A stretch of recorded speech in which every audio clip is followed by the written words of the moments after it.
All right, Shalom. First and foremost, I want to give all praises to the Heavenly Father and His only begotten Son, Yahweh, Bahashem, Yahweh Shai, Bahashem, Rakal Kadash. Double honor to the apostles and elders, great millstone. And peace, love, and salutation to all you occupants pushing this truth and truth sincerity. Just real quick, I want to do a lesson before I start my day. And I want to go to Psalms, the second chapter. And it reads, "Why do the heathen rage and the people imagine a vain thing? The kings of the earth set themselves, and the rulers take counsel together against the Lord. The Lord's name is Yahweh, and His Son's name is Yahweh Shai. And against His anointed, saying, Let us break their bands asunder, and cast away their cords from us." Verse 4, "He that sitteth in the heavens shall laugh. The Lord shall have them in derision." These heathens imagining a vain thing is that N to the W to the O, all right, where they want people implanted with the mark of the beast. So they're imagining a vain thing. It's going to come to naught when the Heavenly Father intervenes. Okay, and I had another precept before I get into this article in Daniel 12. And as these days go by, was it January 13th, 2026, the year of apostates, agents, and sellouts, also the year of Jacob's trouble, you're going to see more and more articles come about a cashless society, biometrics, so on and so forth. This technology leading up to the MOTB, the Neuralink, so on and so forth. So this is Daniel 12 and 4. "But thou, O Daniel, shut up the words and seal the book, even to the time of the end. Money shall run to and fro, and knowledge shall be increased." And technology is being increased. All right. Let's get this word quantum leap.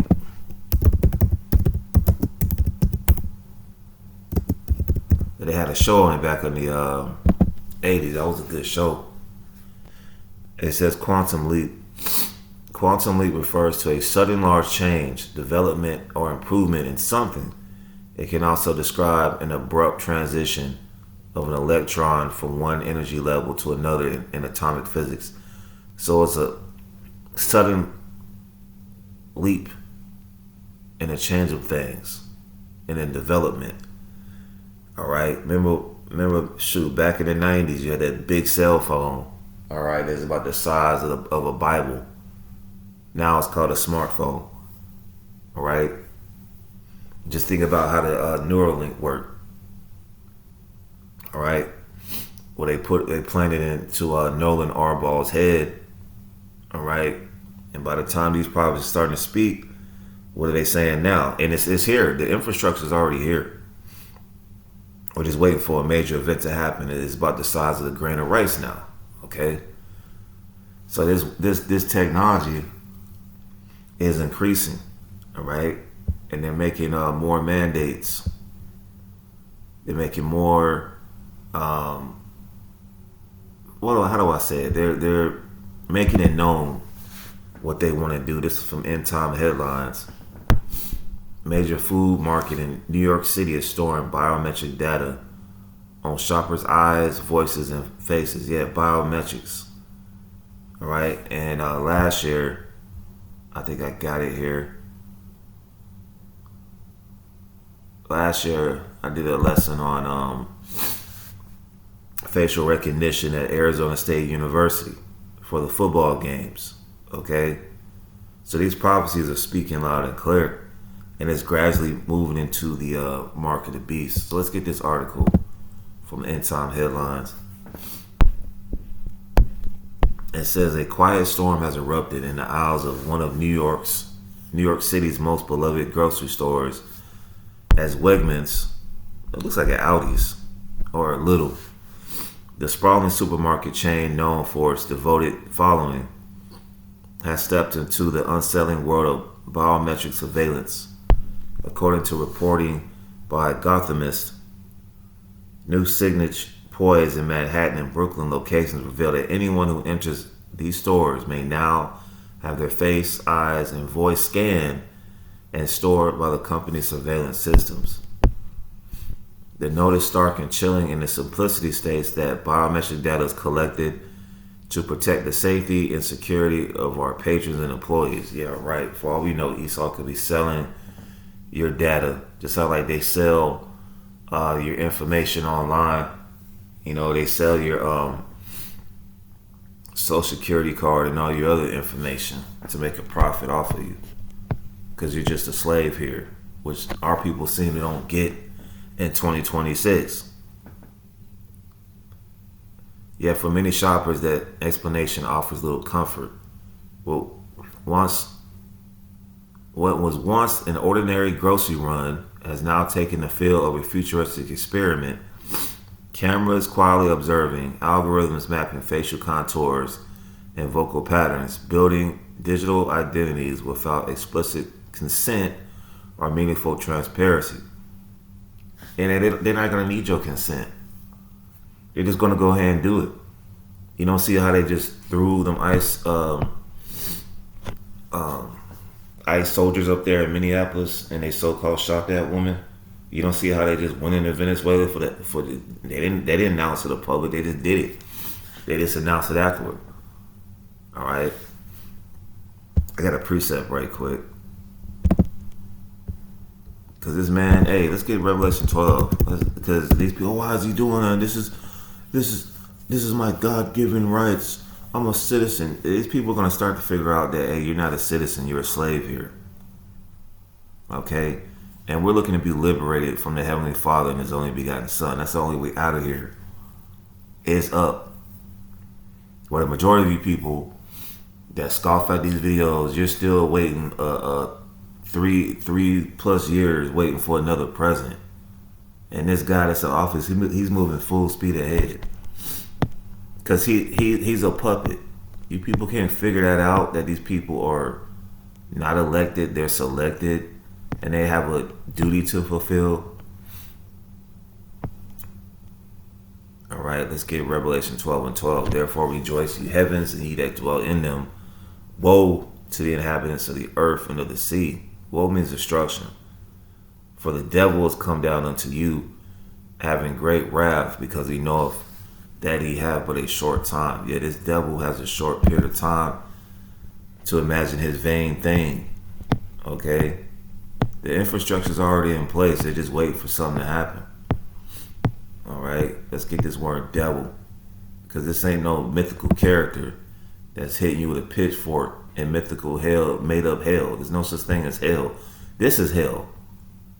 When you go to the grocery store and they're watching you, and you're in a surveillance, that's hell. You didn't consent to that. Strong's G1228. Diabolos. All right. Prone to slander. Slanderous. Accusing falsely. A calumniator, false accuser, slanderer. And now here's the point. A metaphor applied to a man who, by opposing the cause of God, may be said to act the part of the devil or to side with him. Now, who is that? The red man in the earth. Esau, Edom. He calls himself white. He's really a descendant of Esau. Go back to Genesis, the 25th chapter, and Genesis, the 27th chapter. So this is the man that's imagining the vain thing and giving you Neuralink, and even it trickles down to your grocery store, and he's watching you, all right, via biometrics and gathering data on you. All right. Oh yeah, it's for security reasons, because you're gonna see a lot more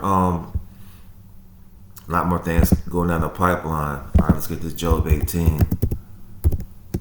You'll see a lot more things happening in 2026, so they can be like, oh, we gotta track you. That's what it's leading up to. Oh, we gotta track you. We don't know who you are. You know, we don't know what you're capable of. We gotta track you with this device. This is Job 18:11. Terror shall make him afraid on every side, and so drive him to his feet. You're going to see more of that happening, especially here in Babylon the Great. His strength shall be hunger bitten, and destruction shall be ready at his side. It shall devour the strength of his own skin, even the firstborn of death shall devour his strength. His confidence shall be rooted out of his tabernacle, and it shall bring him to the king of terrors. So Esau is going to be taken out the way. All right, eventually. This plan that he has, this nefarious plan to track everybody with that RFID microchip is going to come to naught. Because he's just a man, like it says in Psalms, the 9th chapter. Okay? So let's continue with this article. It says, the revelation marks a significant departure from what Wegmans previously described as a limited program. In 2024, the company said its biometric technology was intended primarily for employees and claimed any customer data collected unintentionally will be deleted. Yeah, right. The insurance no longer appears in the store's public-facing explanations. Even more troubling, Wegmans has declined to clarify how long biometric data is retained, who can access it, or whether it could be shared with third parties. Yeah, it's being shared with third parties, man. So they can make a profit, including law enforcement agencies. Yeah, those boys too. For many customers, the realization struck deeply. Johnny Jarrito, 59, expressed a sense of unease and indignation, saying, "I really don't like it. I don't want no one to think I'm stealing anything or doing anything illegal." His words reflect a broader concern that routine activities are now being filtered through suspicion, surveillance, and silent judgment. So that's what we're coming down into. Like I said, we need to see who you are. We need to track who you are. Others responded with blunt clarity. Blaze Urbis, 29, questioned the very premise of such data collection, saying, we should be able to shop freely without data being saved on us. That's obvious. Well, Blaze Urbis, don't you see that there's cameras on every street corner? When you get a ticket, you don't have a cop stopping you now. You get a ticket in the mail. All right, that wisdom and that knowledge shall increase, like it says in Daniel the 12th chapter. Okay, and it's going to be used, which it has been used to track you. That's obvious. Her statement echoes a growing public fear that anonymity in daily life is rapidly disappearing. So we'll just stop on that. If you want to read more or do a lesson on it, you can go to End Time Headlines from January 4th, and I think it's under groceries, if I'm not mistaken. Or they'll say the beast system, because these Christians, they know that this coming, but you other Hebrew Israelite camps, you just lost in the sauce. No, matter of fact, you sold out. Like that guy Zion Lex and that madness, man. But nevertheless, I'm gonna close it on now. All right. With Revelation 13 and 16, excuse me. Revelation 13 and 16. And he causeth all, both small and great, rich and poor, free and bond, to receive a mark in their right hand or in their foreheads, and that no man might buy or sell. You can't buy or sell with sin or Christianity or sleeping with white women like these other camps been making stuff up for so many years, just winging it. Save he had the mark, or the name of the beast, or the number of his name. Let's get Mark.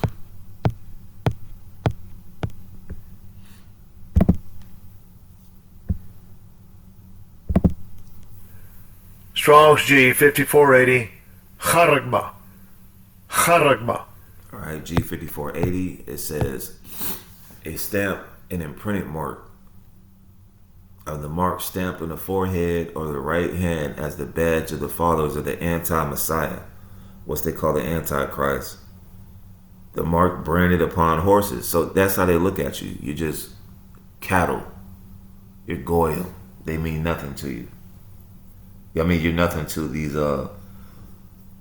heathens imagining a vain thing. Mainly those rich international bankers that want to track you. Thing carved, sculpture, graven work of idolatrous images. So if you do take that as the number one idolatrous image and you're pledging your allegiance to this wicked Luciferian system, because hey, Lucifer just means light bearer. All right, we're Luciferians on the right hand side, whether you can perceive that or not. All right, but these wicked Luciferians, they want you to pledge allegiance to their beast system. All right. So let's get that root word of charagma, because these other Hebrew Israelite camps coming with that. Oh, it's spiritual, brother. You already got a chip in your cell phone, brother. All right, let's get this word charax. Strong's G 5482. Charax. Charax. Charax. It says a pale or stake, a palisade or rampart, pales between which earth, stones, trees, and timbers are heaped and packed together. Let's get a definite. Let's get a palisade.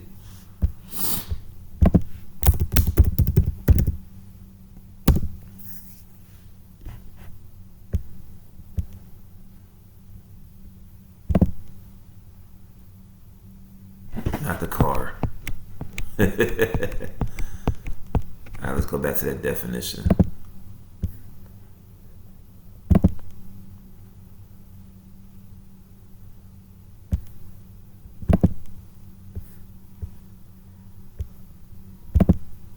Let's go to Wikipedia, man.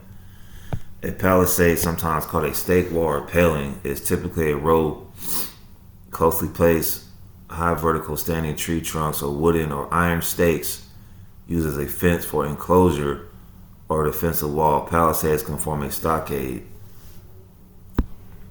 Palisade derives from pale, from the Latin word palus, meaning stake, specifically when used side by side to create a defensive wall.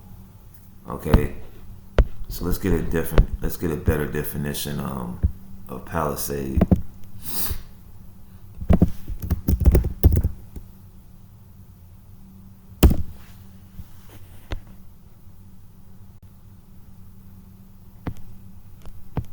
There we go. Okay, that's a palisade, a stake. All right. So that's what's going to be used. All right, to basically stake your skin with that chip, man. Okay.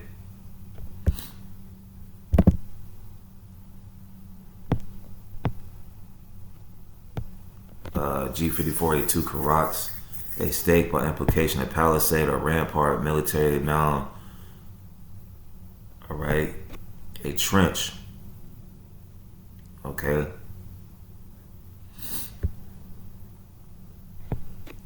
So they're gonna, let me get an illustration right quick. Let's exit out of here. Okay. Let me see. Let me get a microchips. See that they got microchips in dogs, man. Oh, I had this neighbor a few years ago. He had a dog named Snowball. This Jake, and he was like, yeah, we got a microchip. My woman said we got a microchip in the dog. Why would you put a microchip in a damn dog, man? All right. This is from last year. 4,000 Swedes used rice grain hand micro C-hips for everyday pay, for ID and pay. Get some illustrations. All right, that's that palisade right there. All right, that stake. So this is not a spiritual mark. How's it spiritual when it's inside your body? That's physical. For all you camps. Oh, spiritual, brother. All right, so they've been doing this in Sweden. All right, and I think your brother brought up this point that, when we had the boogeyman here, they didn't have 6 feet in masks in Sweden because these people had the C-hip. All right, I believe this guy's name Osterlund. I think he's one of the co-founders of one of those biohacking companies, if I'm not mistaken.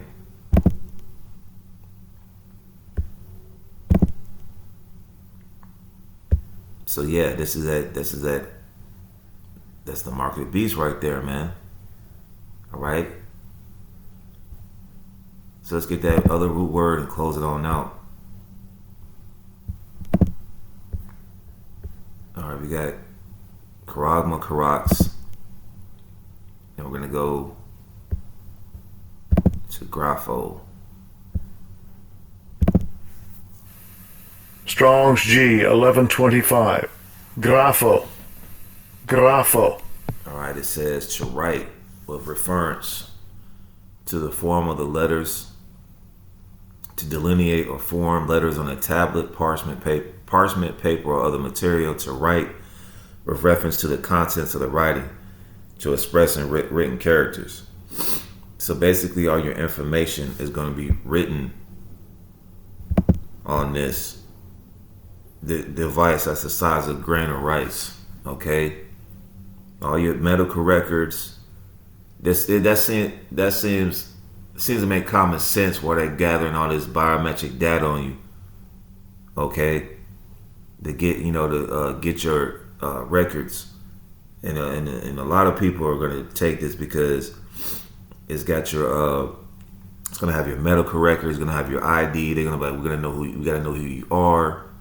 With this tiny device, you'll feel safe because Esau try to put some leasing on it. It will make you feel safe. All right, that's the mark of the beast. Let's get the consequence for taking this and close it on out.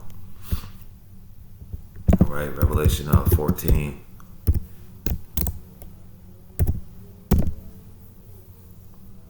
Because in 2026, who knows, man? They something can happen, and then this would be mandatory. The scriptures talk about the hour of temptation, and what Revelation 3 and 10. And Lord willing, the Lord puts a spirit on us not to take this, okay? Because this was coming down the pipeline.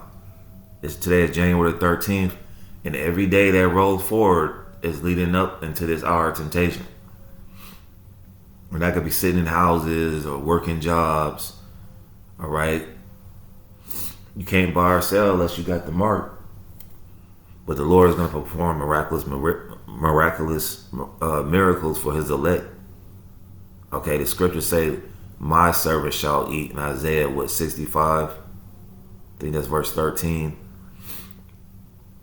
Revelation 14 and 9. The third angel followed them, saying with a loud voice, "If any man worship the beast in his image, and receive his mark in his forehead or in his hand, the same shall drink of the wine of the wrath of the Most High, which is poured out without mixture into the cup of his indignation. And he shall be tormented with fire and brimstone in the presence of the holy angels and in the presence of the Lamb." Now we know that Lamb represents Yahweh Shai, and the Lord is making his second return with the angels in the midst of World War III, when these intercontinental ballistic missiles are shot off, which these other countries do have, and also those laser beams coming from the chariots, because it says in Isaiah 66 and 15, Isaiah 66 and 15, "For behold, the Lord will come with fire, and his chariots like a whirlwind, to render his anger with fury, and his rebuke with flames of fire. For by fire and by his sword will the Lord plead with all flesh, and the slain of the Lord shall be many." So that's what the Lord is coming with. All right, destruction on top of destruction that He already put on Esau, Edom. All right, in the form of creating these intercontinental ballistic missiles. So that's the consequence for taking the mark of the beast in Revelation 14 and 9. Let's get that last verse.